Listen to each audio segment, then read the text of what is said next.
Hello students, कैसे हो आप सब? बढ़िया। आई होप कि आप सारी लेक्चर सीरीज देख रहे हैं और आपने लास्ट वीडियो भी देखी है। तो आज की इस वीडियो में हम क्या करेंगे, उसी वीडियो से रिलेटेड आगे जो है कंटिन्यू करेंगे। क्लियर? और आप ये कह सकते हैं कि आज जो लास्ट हमने पढ़ा था ना, क्लासिफिकेशन ऑफ गुड्स, उसका हम ब्रशअप करेंगे और थोड़ा सा उसको एनहांस करेंगे। Clear? Okay, are you making the notes? बनाना शुरू कर दीजिए, बहुत इंपॉर्टेंट है। कम से कम टाइम का ज़्यादा से ज़्यादा अच्छा यूज़ करना है। क्लियर? ओके, चलिए अब देखते हैं हमने लास्ट टाइम क्या पढ़ा था। याद है आपको? थोड़ा सा ब्रशअप करेंगे। देखिए, इकोनॉमी, हमारी जो इकोनॉमी है, क्लासिफिकेशन ऑफ गुड्स चल रहा था और मैंने क्या बताया था आपको, ये हमारी इकोनॉमी है। हमारी इकोनॉमी में दो टाइप के लोग हैं। कौन कौन है? एक तो है आपका कंज्यूमर कंज्यूमर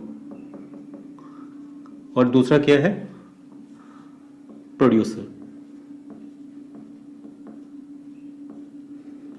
याद आया ऐसा कुछ? प्रोड्यूसर, जो कंज्यूमर कंजम्पशन करता है, ठीक है, उसके सारे गुड्स को क्या कहते हैं? कंज्यूमर गुड्स या फिर कंजम्पशन गुड्स। ठीक है, और जो प्रोड्यूसर है उसके सारे सारे प्रोडक्ट्स को क्या कहते हैं? Producer goods. याद है आपको? चलिए, कंजम्पशन गुड, कंजम्पशन और कंज्यूमर गुड्स।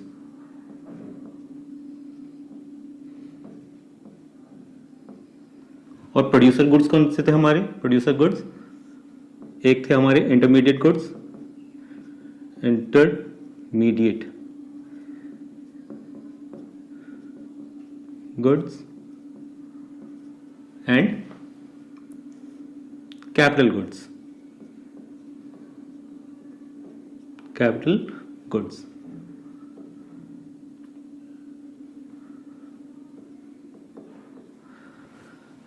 ऐसा कुछ ध्यान आ रहा है आपको? ठीक है, तो जितने भी हमारे कंज्यूमर गुड्स थे ना, अच्छा वो तो हमें याद है। इंटरमीडिएट गुड्स कौन से थे? Raw material, capital goods, machinery, plant, ये सब हमारे कैपिटल गुड्स थे। क्लियर? आज थोड़ा सा उसको और एनहांस करते हैं। जो हमारे कंजम्पशन गुड्स थे ना, उन्हीं को हम क्या कहते हैं आपको पता है? कंजम्पशन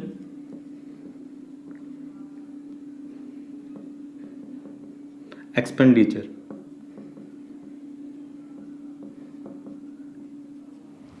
और जो हमारे कैपिटल गुड्स हैं उनको क्या कहते हैं? Investment expenditure. Investment expenditure.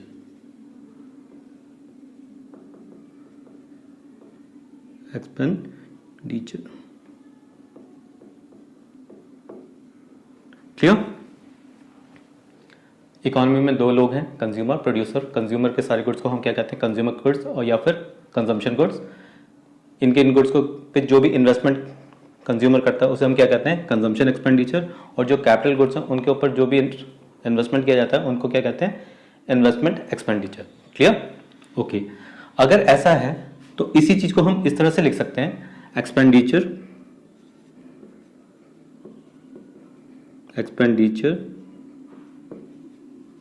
On final goods is equals to में consumption expenditure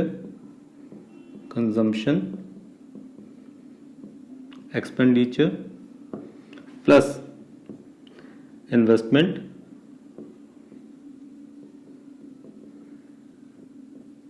expenditure. Clear? Expenditure on final goods is equals to में consumption expenditure plus investment expenditure. अब याद है आपको फाइनल गुड्स मैंने किसको कहे थे? जो हमारे कंज्यूमर कंज्यूम करता है उनको हम क्या कहते हैं? फाइनल गुड्स प्लस जो प्रोड्यूसर यूज कर रहा है लेकिन एज अ कैपिटल गुड, उनको हम क्या कहते हैं? Final goods. और ये हमारे क्या है? Intermediate goods. हम ऐसा कह क्यों रहे हैं? इसका क्या रीजन बनता है कि expenditure on final goods is equals to consumption expenditure plus investment expenditure? इसलिए कह रहे हैं क्योंकि हमारी सिर्फ consumer goods and capital goods ये हमारी नेशनल इनकम में इंक्लूड होते हैं। किस में इंक्लूड होते हैं? Included in national income. Included in national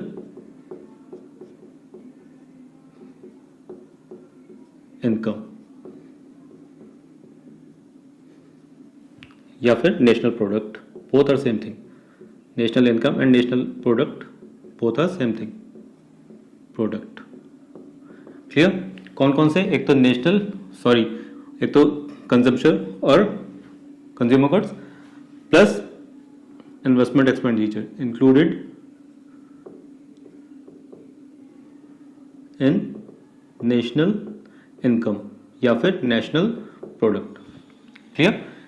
ये नेशनल इनकम है, ठीक है, शॉर्ट फॉर्म में लिख दिया है। ओके, यहां तक बात समझ में आई? ठीक है।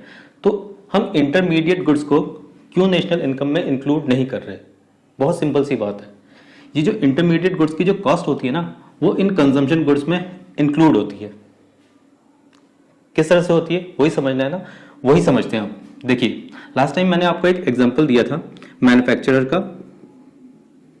मैन्युफैक्चरर, ठीक है। मैन्युफैक्चरर क्या करता है? होलसेलर के पास सामान भेजता है, होलसेलर। और होलसेलर किसके पास? रिटेलर के पास। रिटेलर किसके पास? कंज्यूमर के पास। क्लियर? और क्या एग्जांपल दिया था कि मैन्युफैक्चरर, मान लेते हैं वो मैन्युफैक्चरर कर रहा है रॉ मटेरियल से, तो रॉ मटेरियल की जो कॉस्ट है अगर 100 रुपीज है और रॉ मटेरियल आपका क्या है? इंटरमीडिएट गुड है। क्लियर? ये तो इसकी कॉस्ट है, वो इसमें प्रॉफिट कमाना चाहता है 20 रुपीज का प्रॉफिट, तो होलसेलर को सामान कितने का पड़ेगा? 120 का। होलसेलर कुछ प्रॉफिट कमाना चाहता है तो कितने का? 20 रुपीज का। ऐसे ही कुछ एग्जांपल दिया था। रिटेलर को कितना पे करना पड़ेगा? 140 रुपीज। क्लियर? और रिटेलर भी कुछ ना कुछ अमाउंट प्रॉफिट में कमाना चाहेगा तो 10 रुपीज का, ठीक है, प्रॉफिट। कंज्यूमर कितना पे करेगा? 150 रुपीज। याद है आपको ऐसा कुछ? ऐसा मैंने करवाया था। अब मुझे एक बात बताइए, ये रॉ मटेरियल यहां पर इंटरमीडिएट कॉस्ट था, इंटरमीडिएट गुड था। उसके बाद होलसेलर के पास से भी वो इंटरमीडिएट गुड था क्योंकि वो अपनी बाउंड्री लाइन ऑफ प्रोडक्शन से बाहर नहीं गया था। ठीक है, वो कहां थी? यहां से बाहर नहीं गया था। अच्छा, रिटेलर के पास भी वो इंटरमीडिएट गुड था। क्यों? क्योंकि 140 रुपीज का था और अपनी बाउंड्री लाइन से बाहर नहीं गया था जब तक ये प्रॉफिट 10 रुपीज का इंक्लूड नहीं हुआ था। याद आया आपको ऐसा कुछ?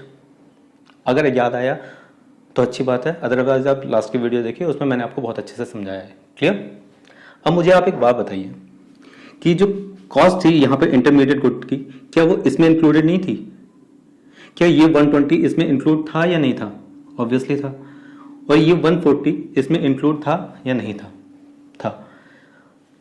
था ना? नहीं था? चलिए देखते हैं। ये 100 रुपीज इसमें इंक्लूड थे, इसने यहां से 20 रुपीज का प्रॉफिट कमाया। ठीक है, अब देखिए, अगर इसको मैं 100 पीस मान के चलूं तो प्रॉफिट कितना हुआ? होलसेलर को 20 का और मैन्युफैक्चरर को 20 का। ठीक है, इसके बाद रिटेलर को 10 रुपीज का। उसके बाद ये कितना बन गया? कंज्यूमर ने कितना पे किया? 150 रुपीज। क्या कंज्यूमर ने 100 प्लस 120 प्लस 140 अमाउंट ऐड करके दिया? नहीं, उसने 150 रुपीज ही दिया। इसलिए इंटरमीडिएट जो कॉस्ट होती है ना, वो इस फाइनल प्रोडक्ट में इंक्लूड होती है, कंज्यूमर गुड्स में। क्लियर? अभी भी नहीं समझ में आया? अभी भी नहीं आया समझ में? चलो एक बहुत ही सिंपल सा एग्जांपल लेता हूं। ठीक है, देखिए यहां पर ना आपके फादर हैं,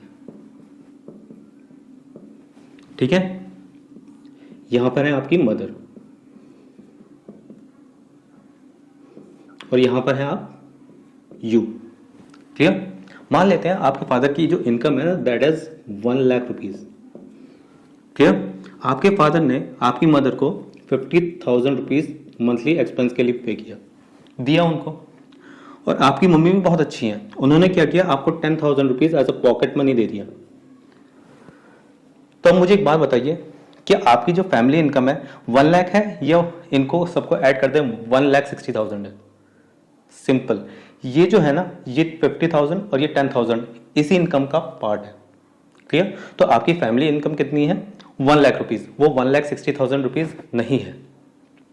क्लियर? आई होप अब आपको क्लियर हो गया होगा कि ये जो इंटरमीडिएट कॉस्ट होती है ना, यहाँ पे ये इसमें इंक्लूड होती है। सिंपल। सिर्फ हमें ये समझना है। और इसी वजह से इंटरमीडिएट गुड्स जो होते हैं वो नेशनल इनकम में इंक्लूड नहीं होते हैं। कौन कौन से होते हैं? हमारे सिर्फ consumer goods and capital goods. अब आपको समझ में आया? अब तो बहुत सिंपल है ये, इस एग्जांपल से तो समझ में आ गया होगा। क्लियर? अच्छा, तो कंसेप्ट क्या कहता है कि इंटरमीडिएट गुड्स इसलिए इंक्लूड नहीं होते, और अगर ये इंटरमीडिएट गुड्स नेशनल इनकम में इंक्लूड होंगे, मान लेते हैं गलती से, तो प्रॉब्लम क्या आ जाएगी पता है? डबल काउंटिंग की। Double counting,